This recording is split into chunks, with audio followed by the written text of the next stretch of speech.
Buenos días. Vamos a dar comienzo a la segunda parte de la clase Progresión de la enfermedad renal. Soy Fernando Daniel Martínez y esto es parte del curso de posgrado de nefrología de la Asociación Norpatagónica de Nefrología con el auspicio de la UNCO. Estos son los libros de los que está tomado la base del texto. Como introducción vamos a decir que en esta clase vamos a hablar del manejo general para enlentecer la progresión de la enfermedad renal crónica. Para ello vamos a hablar de la suspensión del tabaco, de lograr el peso adecuado, de la cantidad de sal, del manejo de la hipertensión y de la diabetes, que son todos factores que se sabe, se puede sumar la dislipidemia, son todos factores que se sabe que eh, aceleran la pérdida de función renal. Vamos a hablar de las dietas, tomando en cuenta que la ingesta proteica normal recomendada por la OMS es de un promedio de 0,66 gramos kilo día, lo cual en el percentil 97,5% nos da una dieta de 0,8 gramos kilo día. No vamos a referirnos, porque está en todos los libros, a las dosis de fármacos que deben ser adaptadas al filtrado que presente el paciente y a las toxicidades. eh, Sí vamos a hablar del manejo de las complicaciones de la enfermedad renal crónica avanzada y haciendo alguna mención al inicio de tratamiento de reemplazo de la función renal, teniendo en cuenta que no está todavía claro si iniciar la terapia de reemplazo, en este caso la diálisis, puede llevar a alguna ventaja cuando se lo hace por cifras o precozmente, y casi todos los trabajos y casi todos los centros de diálisis inician la terapia de reemplazo cuando aparecen los síntomas de eh, enfermedad renal crónica que no se puede manejar conservadoramente. Vamos a hablar también un poco de los controles. Ahí tienen algunas de las citas que se pueden tomar, donde se ve que todavía en el año 2018 se discutía si era necesario restringir o no era necesario la cantidad de proteínas en la dieta. La restricción de proteínas en la dieta tiene una base fisiopatológica comprensible, pero realmente hasta ahora los trabajos han dado resultados sobre la progresión no concluyentes.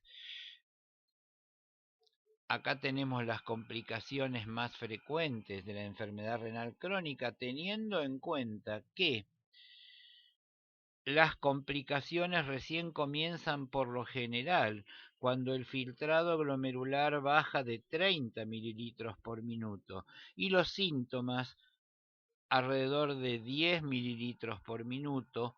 Ahí se pone sintomático, 10-12 mililitros por minuto. Por ahí los síntomas aparecen un poco antes en los pacientes diabéticos. Bueno, acá tenemos las tres complicaciones que acompañan a la progresión de la enfermedad renal crónica, al punto que la mayoría de los pacientes con estadios 2 o 3 no llegarán a requerimiento de inicio de terapia de reemplazo renal, porque la mortalidad cardiovascular lo saca de esa progresión, falleciendo por complicaciones. Estos son los tres grupos. Eh, bueno, vamos a hablar de que más o menos todas las medidas para enlentecer la progresión renal son también protectoras cardiovasculares. En cuanto a los controles, ahora vamos a hablar de los estadios 1 y 2 de la de los estadios de la enfermedad renal crónica en general. El control en los estadios 1 y 2 se hace en forma anual, en la etapa 3A cada 6 meses, en la etapa 3B cada 3 a 6 meses, eso depende de la estabilidad con que venga manejándose el paciente, parecido cada 3 meses en el estadio 4, y si llegara al estadio 5 pero no ingresara a diálisis, los controles serían más seguidos. En la guía CADIGO 2012 se utiliza la clasificación de la enfermedad renal crónica por estadios según filtrado glomerular, esta es una cosa muy conocida, a la que se le agregan una categorización por albúmina. Acá tienen los valores, menos de 30 miligramos gramo, entre 30 y 300, esta sería lo que antes llamábamos microalbuminuria, ahora se habla de albuminuria normal a levemente aumentada, y acá tenemos el riesgo de progresión y de enfermedad cardiovascular combinando el filtrado la, eh, con la albuminuria. Vemos acá la frecuencia aproximada en Estados Unidos, esto era en el año 2012. Sabemos que al aumentar la edad en personas de etnia negra o en hispánicos, estos porcentajes son mayores. Acá tenemos los umbrales de creatinina, esto está sacado del libro de Johnson, en hombres y mujeres no obesos con este peso.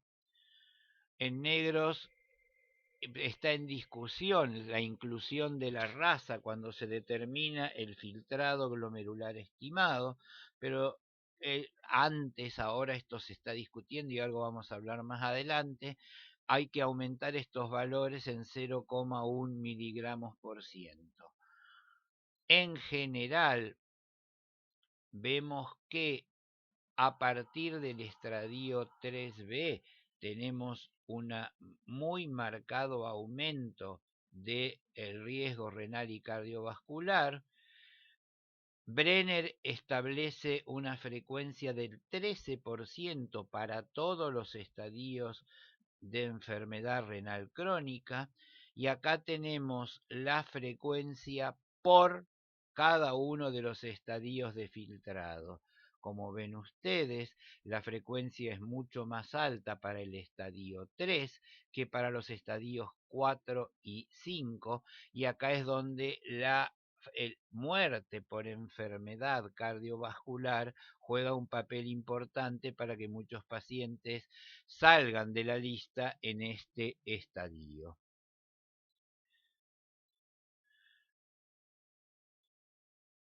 Las conductas que debemos tomar deben comenzar cuando el filtrado glomerular, vamos a verlo ahora, todavía es normal. Y se aconseja agregar la causa, estas serían las siglas, para ¿por qué? Porque distintas causas como la diabetes o algunas glomerulopatías tienen una velocidad de progresión y un riesgo distinto según la causa. Por eso también a esta clasificación por filtrado y albuminuria conviene agregarle el párrafo al lado, causa la que fuera. Y acá tenemos una posible relación entre albúmina, esto es en 24 horas, y esto es el cociente con la creatinina. Vemos que hay una relación muy marcada, muy clara entre albúmina, y acá tenemos cuando pasamos a hacerlo con la proteína, tanto en 24 horas como el cociente con la creatinina. nosotros aconsejamos como medida, y esto acabo de mandar para que lo suban a la página del curso, una,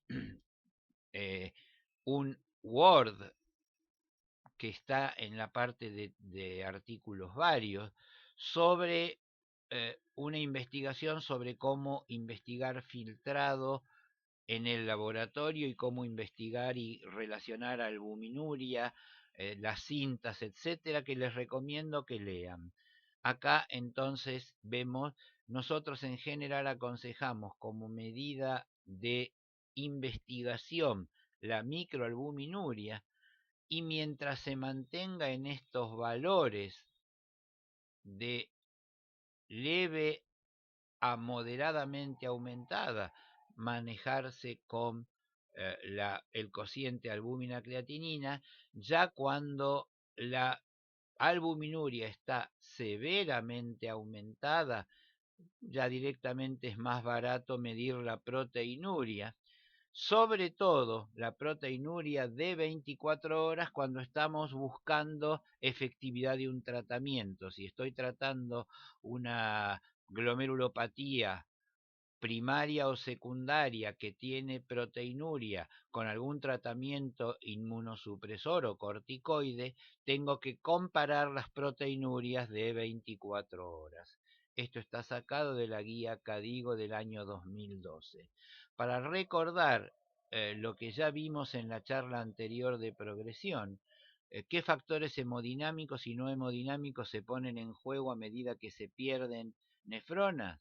Aumenta la presión intraglomerular y la tasa de filtración por nefrona única, aumenta la angiotensina 2 sistémica e intrarrenal, se desarrolla hipertensión, aumenta la aldosterona, aumenta la proteinuria como consecuencia del aumento de la presión glomerular y de la hiperfiltración, hay alteraciones lipídicas, aumentan los reactivos de oxígeno, se produce hipertrofia del glomérulo y aparece acidosis por un descenso en la posibilidad de eliminar tanto citrato como amonio. El aumento de la presión y la tasa de filtración lleva a una lesión podocitaria del mesangio y endotelial, la proteinuria es tóxica de los túbulos, aparece como consecuencia de estas dos, inflamación y fibrosis intersticiales, citoquinas. Todo esto es lo que lleva al reclutamiento inflamatorio.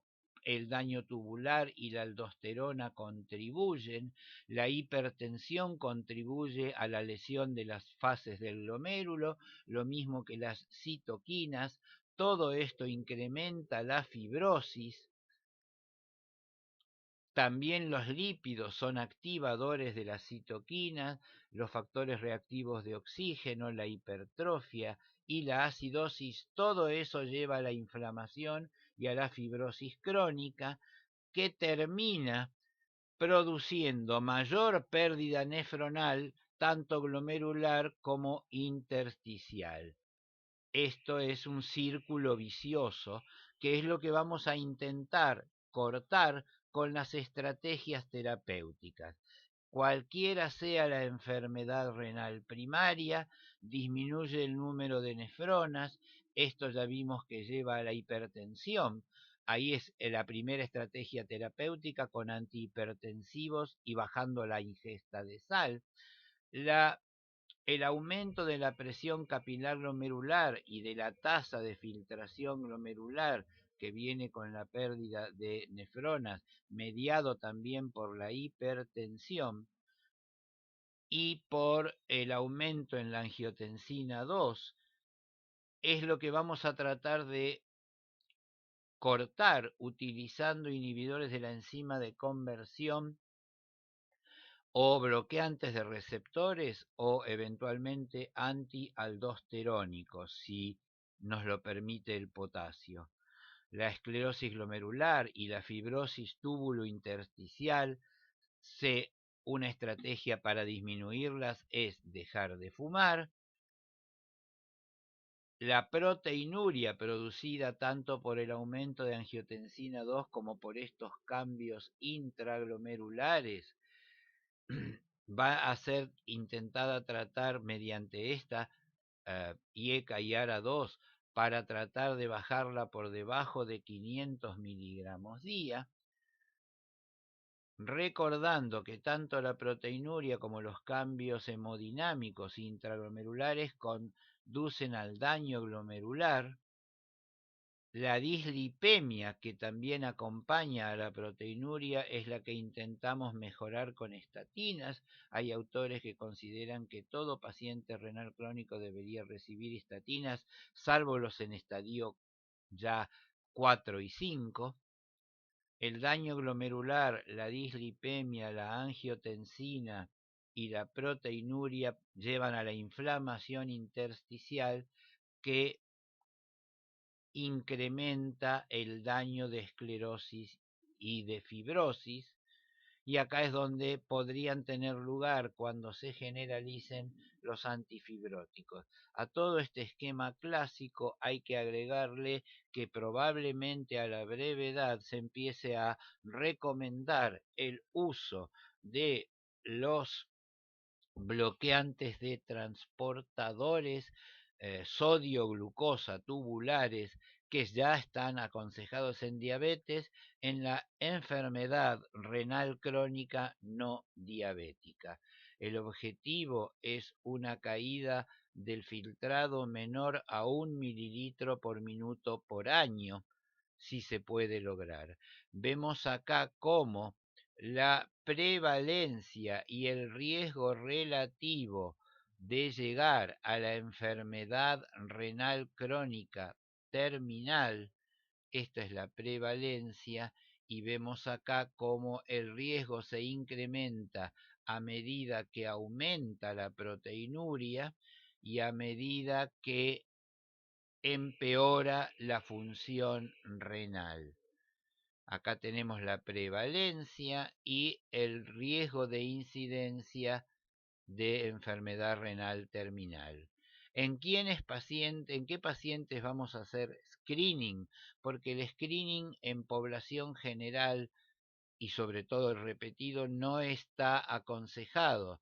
En hipertensos diabéticos y mayores de 65 años es el grupo principal, pero uno debería también incluir a las personas con obesidad y síndrome metabólico, a los que padecen enfermedad cardiovascular, enfermedades urológicas, urolitiasis, infecciones urinarias a repetición, a los que tienen infecciones sistémicas y enfermedades autoinmunes, a los de bajo nivel socioeconómico, a los que están expuestos a nefrotóxicos, y acá incluyo también el uso prolongado de los prazoles, a las razas de riesgo, los que tienen historia familiar, los fumadores, los que fueron prematuros y con bajo peso al nacer, los que tienen antecedente de enfermedad renal aguda o desde ya otra enfermedad renal, y a los que tienen dislipidemia e hiperuricemia, porque todos ellos tienen mayor riesgo de enfermedad renal.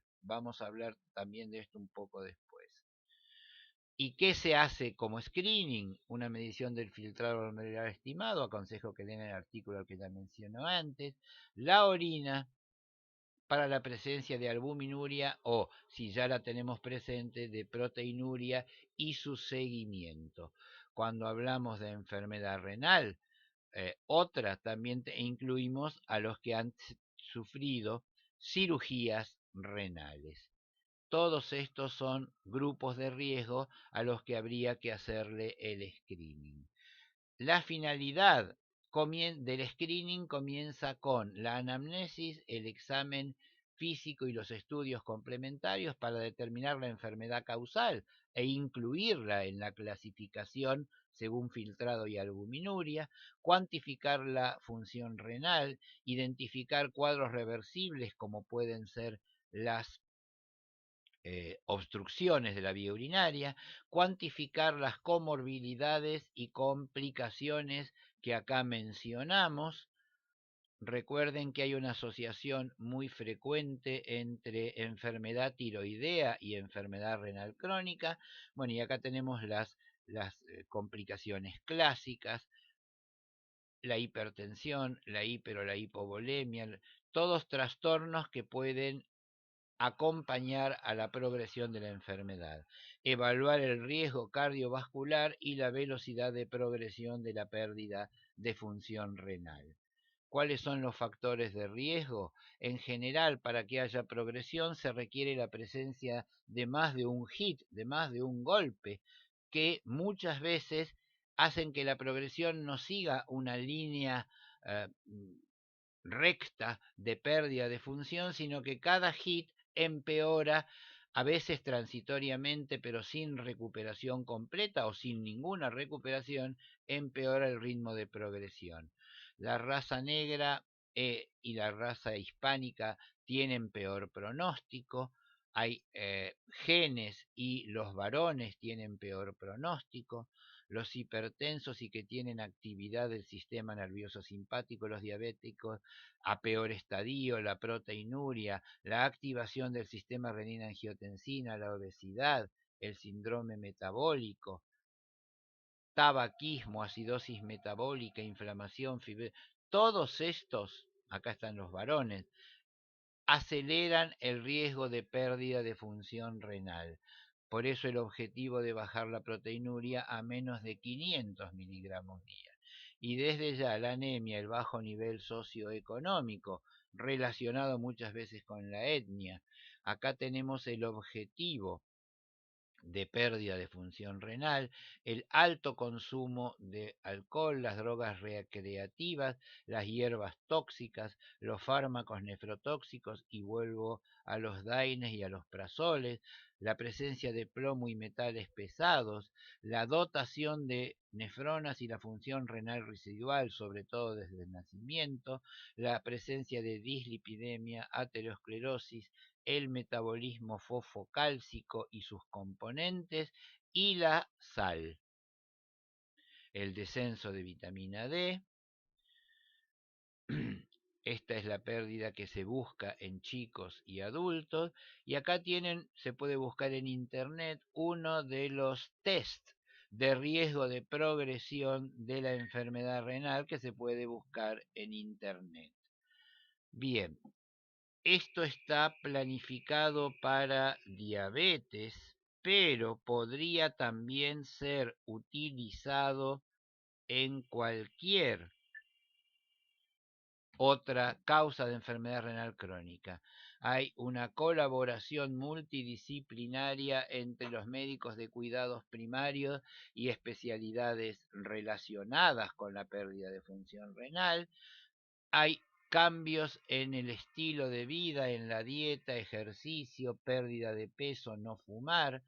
La prevención cardiovascular la pueden buscar en esta lista, y las medidas de protección renal, esto está hecho para diabéticos, y el manejo de la glucosa. Acá a los agonistas del receptores del péptido símil glucagón, podríamos agregar actualmente los eh, inhibidores del cotransportador sodio-glucosa. Esto de no iniciar esos inhibidores del cotransportador es porque acá está hablando de estadio 4, donde todavía no está probado el beneficio y puede haber riesgos de toxicidad por estos inhibidores. Aunque hay trabajo, pero por arriba de 25 mililitros por minuto, yo diría que se pueden iniciar, y más aún por arriba de 30, con relativa seguridad, y que ya se sabe que está investigándose su utilización en enfermedad renal crónica no diabética. Las medidas las dividimos en altamente recomendadas, como el control individualizado de la presión. Sería bueno en algún momento hacer una medición de presión domiciliaria o un mapa. ¿Por qué digo individualizado? Porque probablemente en personas de edad está, si bien está probado en personas más jóvenes, que buscar un objetivo de sistólica de 120 milímetros de mercurio ménico o menos es seguro, puede haber personas que sufran de hipotensión, sobre todo personas de edad o con antecedentes cardiovasculares importantes, por lo cual este valor, si bien sea aprobado para personas jóvenes, debería ser evaluado individualmente en cada caso. Está correcto iniciar inhibidores de la enzima de conversión o bloqueantes de receptores o similares, incluso si el paciente lo tolera con presión normal, evitar los bloqueantes de canales de calcio dihidropiridínico, salvo que no haya más remedio, o en el post-trasplante renal, disminuir la ingesta proteica, teniendo en cuenta que la ingesta proteica estimula la utilización de la función renal residual. Pueden agregarse cetoanálogos cuando esta disminución es extrema, como veremos más adelante. El control glucémico en diabéticos.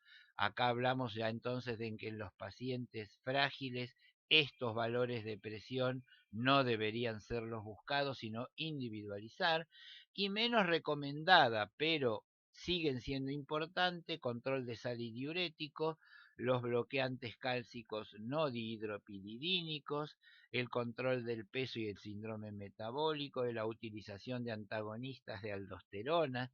El halopurinol no está probado. Está probado que el ácido úrico es un factor de riesgo de progresión, pero no está probado que el halopurinol mejore esa velocidad de pérdida de función. Por lo tanto, al día de hoy se utiliza el halopurinol en los pacientes que tienen gota o urolitiasis con hiperuricemia, pero no para enlentecer la progresión. Faltarían trabajos con febuxostat, pero hasta ahora no se tratan las cifras de halopurinol en ausencia de gota o litiasis para bajar la velocidad de progresión. Las estatinas están menos discutidas, pero hasta ahora los trabajos no han mostrado una disminución de la velocidad de progresión.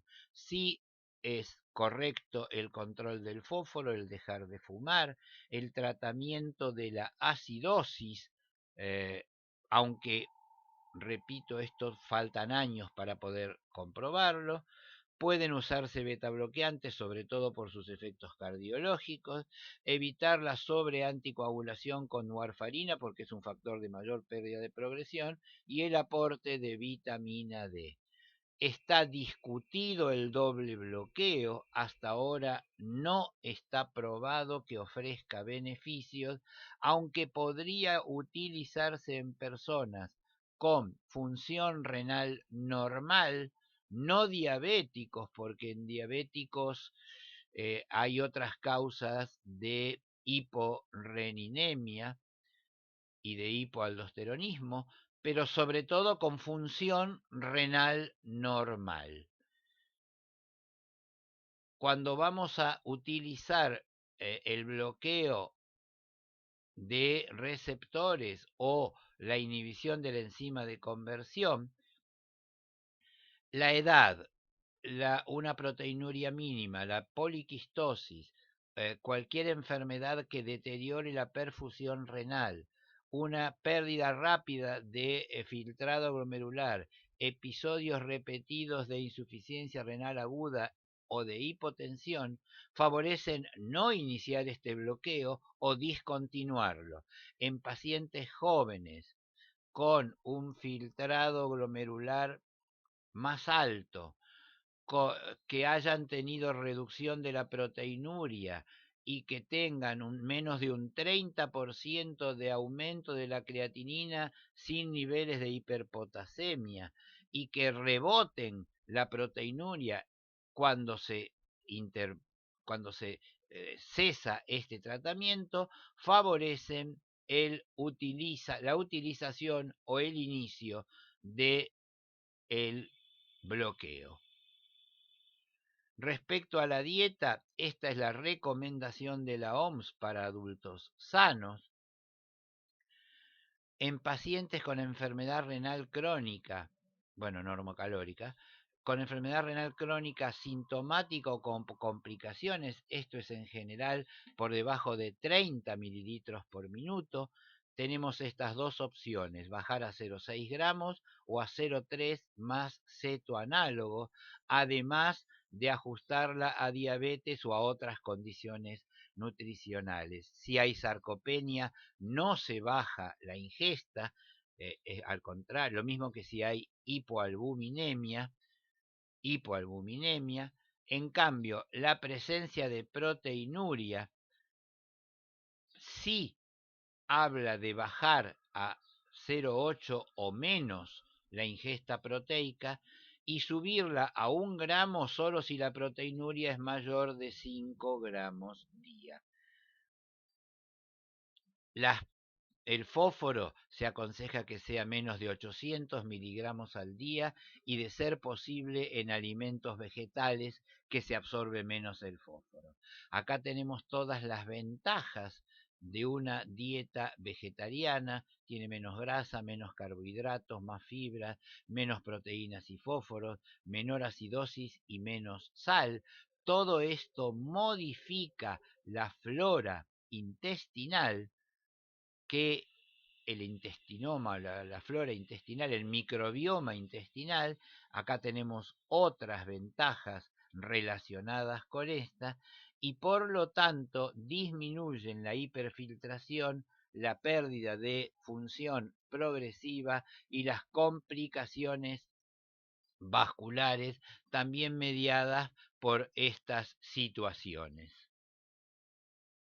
Las guías Digo 2020 de nutrición proponen hacer una evaluación nutricional completa al menos semestral del estadio 3 en adelante, un índice de masa corporal semestral en este estadio y llevado a trimestral en estadios 4 y 5, recordando el tema de la epidemiología inversa, que es el hecho de que en renales crónicos, la obesidad actúa más como un factor protector, aunque esto ya está discutido. En realidad, la desnutrición es un factor agravante mucho peor. La obesidad es solo el aumento de peso y está probado en muchos otros casos que el bajar de peso, sobre todo en poliquistosis, es lo indicado. Acá tenemos de vuelta los mismos valores de antes un poquito más ajustados, 0,55 a 0,60 o 0,28 a 0,40 si se le agregan cetoanálogos, esto es en diabéticos, lo aconsejado por estas guías, agregar en estadios 1 a 5 al pliegue la protein catabolic rate, la albúmina, la fuerza muscular, la calorimetría y los cuestionarios y reportes. Una terapia nutricional está indicada más aún si hay desnutrición energética o proteica. Acá tenemos la ingesta recomendada de calorías y son mejores las dietas como mediterráneas, DASH y frutas vegetales que están publicadas. Y también para bajar los triglicéridos, la utilización de grasos poliinsaturados MU3 de cadena larga,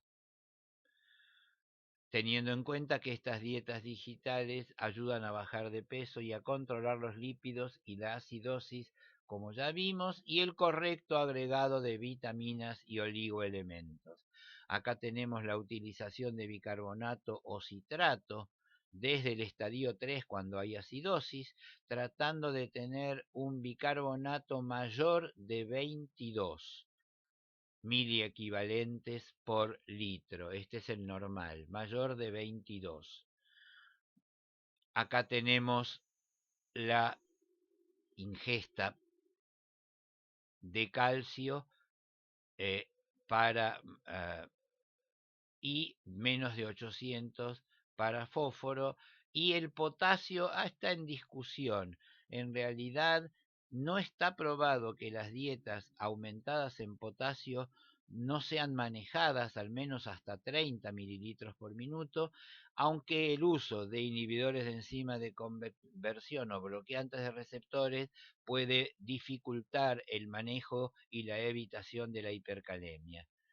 En estadios 3 y 4, bajar a menos de 2 gramos la ingesta. Acá tenemos lo que hablábamos antes del alimentoma, que es cómo modificar la microbioma intestinal, la comida como medicina, recordando que la uremia produce estrés oxidativo, disfunción mitocondrial, que altera la epigenética, ya vimos su efecto sobre la disbiosis intestinal y la inflamación, envejecimiento celular prematuro y aumento del riesgo cardiovascular. Una dieta sana previene la enfermedad renal crónica, siguiendo con las normas y ahora yendo a una publicación anterior, en estadios 4 y 5, una dieta no regulada en calorías, proteínas, sodio y fósforo acelera y exacerba las alteraciones metabólicas propias,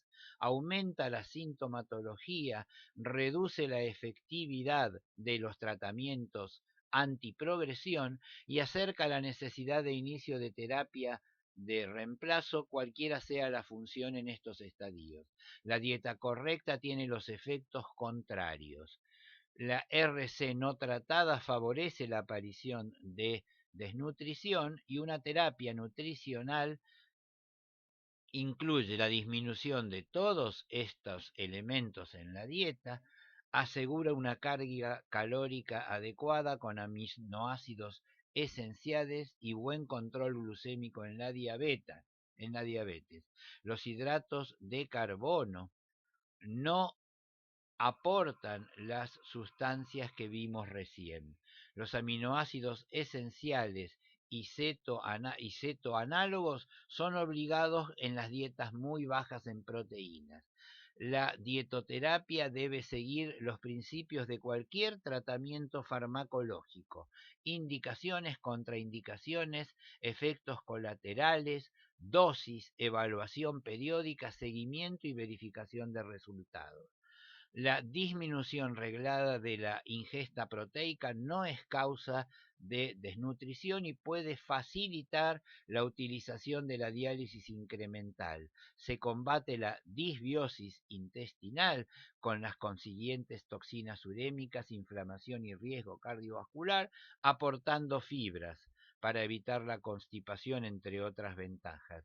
Requiere un trabajo en equipo con la nutricionista, de ser posible especializada, material informativo, soporte digital, ejercicio y educación apropiados. Y acá tenemos en la hipertensión, la diabetes y la obesidad cómo las dietas vegetales favorecen la atenuación de la progresión, mejoran el control de y la prevención primaria de estas patologías y reducen todas estas complicaciones de la enfermedad renal crónica. Abajo está citada: las dietas animales aportan ácidos y las vegetales, como vemos acá, aportan álcalis. Bueno, acá tenemos algunas dietas también vegetales. Y acá tenemos citas apropiadas. Dietas con carga ácida elevada aumentan la reabsorción ósea, llevando a osteopatía, aumentan la excreción de calcio, bajan la de citrato, lo cual favorece la litiasis y la progresión de la enfermedad, llevan al hígado graso no alcohólico por, eh, aumento de la resistencia a la insulina y diabetes, aumentan el cortisol, lo cual lleva a la sarcopenia y aumenta la presión, y aumentan los estadios inflamatorios, con lo cual aumentan la mortalidad, sobre todo cardiovascular. Las dietas, en cambio, basadas en vegetales, aumentan las bases, bajando la producción neta de ácidos. Esto actúa como antiendotelina y antiangiotensina, disminuye la acidosis metabólica, el aumento de la fibra aumenta la flora sacarolítica, y todo esto lleva a menos sarcopenia, mejoría en la sensibilidad a la insulina, mejoría del daño óseo y preservación de la función renal. Toda dieta baja en proteínas, mejorando la calidad de las proteínas, ¿sí?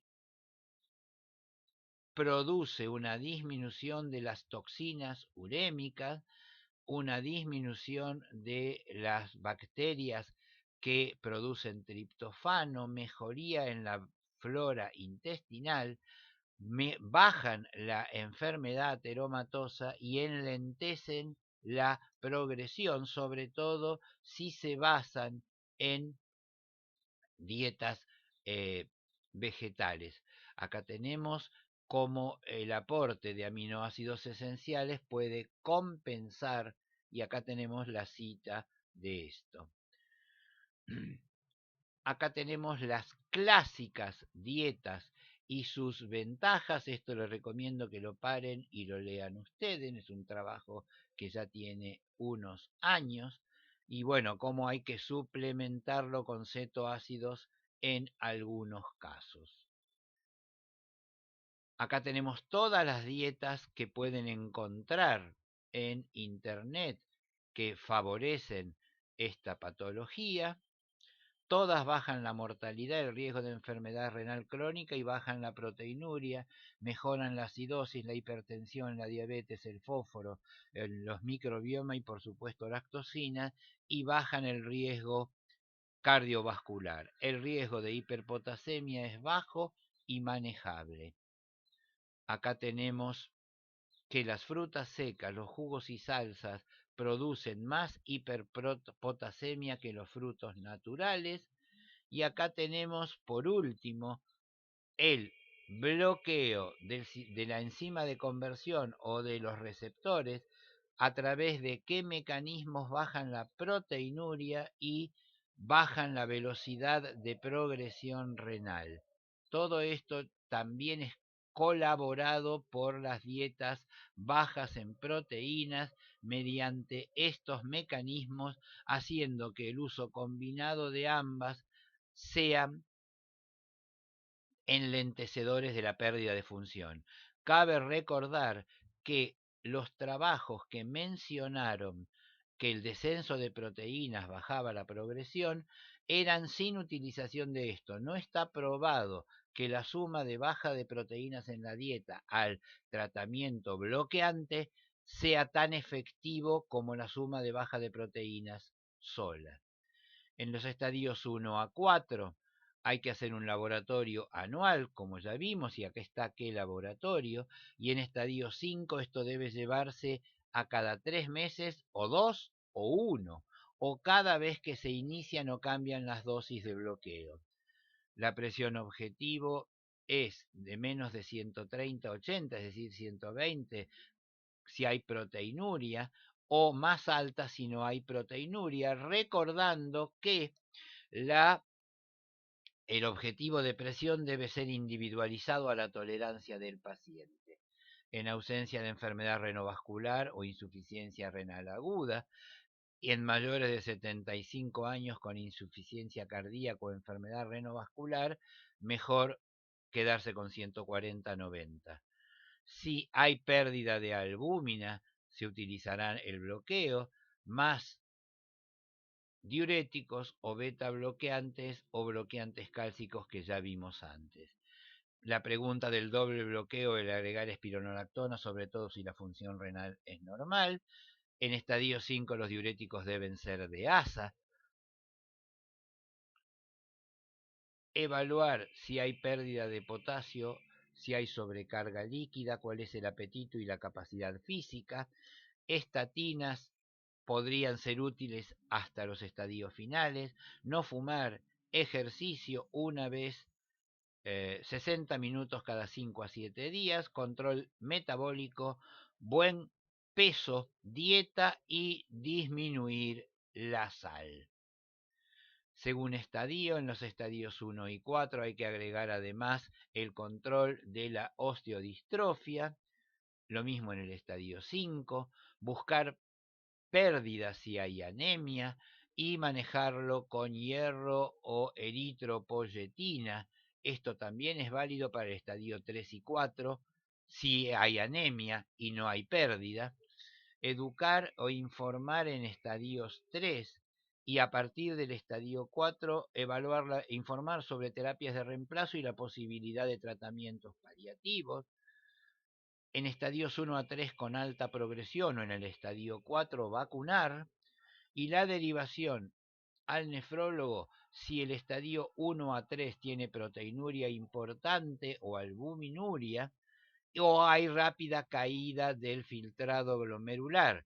En estadios 4 a 5 esa derivación al nefrólogo se hace necesaria para obtener el consentimiento o la negativa a diálisis y evaluar la calidad de vida a fin de ver con qué se trata o cómo se trata. Bueno, y ahí ya viene la confección del acceso y la inscripción en lista de esperas.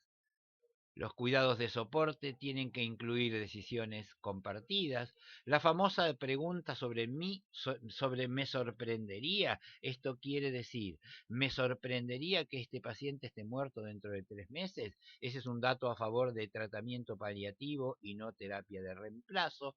Hay tests para evaluar el pronóstico, como el KFRE que ya mencionamos, evaluar la presencia de trastornos cognitivos, la fragilidad, dependencia e internaciones, otros síntomas relacionados con la pérdida de función y la calidad de vida esperable si uno inicia terapia de reemplazo. Tratar de manejar los síntomas, como vamos a ver ahora, las piernas inquietas con gabapentina y hay otros, después los vamos a ver, el prurito, con tratamientos tópicos o sistémicos, y acá tenemos todos los demás elementos que pueden requerir tratamiento. La dislipemia en estadios terminales no tiene sentido tratarla. Las otras complicaciones, estas léanlas ustedes, pero sí. Acá tenemos las consecuencias del prurito en un paciente con enfermedad renal crónica. Acá tenemos el manejo del dolor con tratamientos tópicos, adyuvantes, en estadio 1 y acá cómo se le van sumando hasta las terapias intervencionistas. Esto es para que lo lean ustedes con cuidado. Lo mismo para los dolores neuropático y nociceptivo. Acá tenemos el tratamiento progresivo más caracterizado para el neuropático, menos para el nociceptivo. Lo mismo adaptado a la función renal. En cuanto a la disnea, hay que hacer una evaluación. ¿Tiene sobrecarga? Intentemos corregir la sobrecarga. ¿Persiste la disnea? Bueno, habría que... No tiene sobrecarga, pero se puede investigar sobre la sobrecarga con métodos más precisos como la ecografía pulmonar o el diámetro de la vena cava. Esto es lo que vamos a utilizar para buscar sobrecarga y para tratarla adecuadamente. Por último, la presencia de astenia. Hay que buscar estas causas empeorantes como la acidosis láctica, el requerimiento de alcalinos, la hipooxigenemia, que puede corregirse con CPAP, y los trastornos del sistema nervioso central, la anemia, la insuficiencia cardíaca, todos estos, y la sarcopenia, todos estos más frecuentes en la enfermedad renal crónica. Con eso damos por terminada la clave.